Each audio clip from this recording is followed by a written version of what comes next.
سؤال last question يعني هو شايف النادي الاهلي اكيد او يعرف ايه عن النادي الاهلي وابرز اللعيبه الموجودين في النادي الاهلي، وهو شايف اللي نادي افريقي بيجي اليابان رابع مره هو كلاعب بيشجع الكره الافريقيه، شايف ده ازاي؟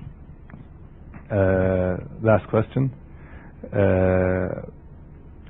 The Al Ahly club is coming for the fourth time to represent Africa in the Club World Cup.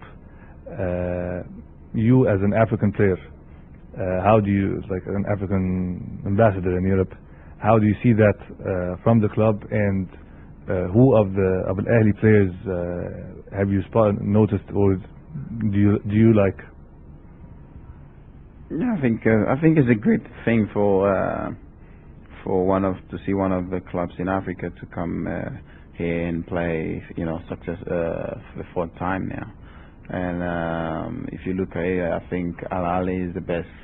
They're the best club, I think, in Africa, because they always, they're always here, and and they have very good players. I think it's a good thing for the club, and it's a good thing for Africa. And I think the Egyptian people should be very proud of the Al Ahly club.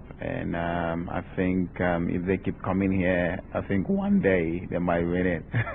But I don't know when that's gonna be.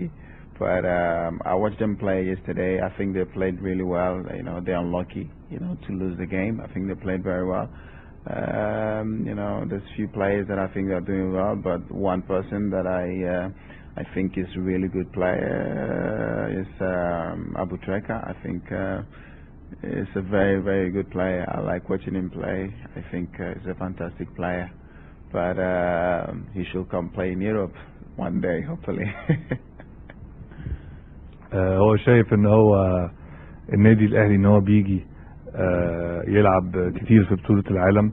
دي حاجة بتمثل افريقيا بشكل كويس جدا، وبتدل على قوة النادي، وبتدل على قد ايه النادي يعني هو الاقوى في افريقيا. يعني هو شايف النادي الاهلي فعلا هو النادي الاقوى في افريقيا، وشايف النادي الاهلي اذا قعد يجي كتير كده هنا ان شاء الله هيحصل انه في يوم النادي الاهلي هيفوز بالبطولة.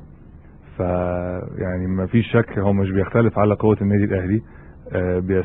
اتفرج على المباراة اللي فاتت مع الفريق البرازيلي، وشايف ان هو كان حظنا سيء جدا فيها، ويعني كنا احنا الافضل في المباراة، وان المفروض كنا نبقى نكسب لو كان الحظ وفقنا في كذا كورة. بيتفرج على لاعبي النادي الاهلي، شايف ان في لعيبه كتير منهم مؤثرين ولاعيبه كتير جدا كويسين، لكن ذكر على الاخص محمد ابو تريكة، وقال ان اللاعب ده هو بيحب يتفرج عليه، وبيستمتع دايما لما يتفرج على ماتشات بيكون هو بيلعب فيها وبينزل، وبيحب ان هو يركز مع اداؤه، لان اداؤه بيبقى ممتع جدا بالنسبه له.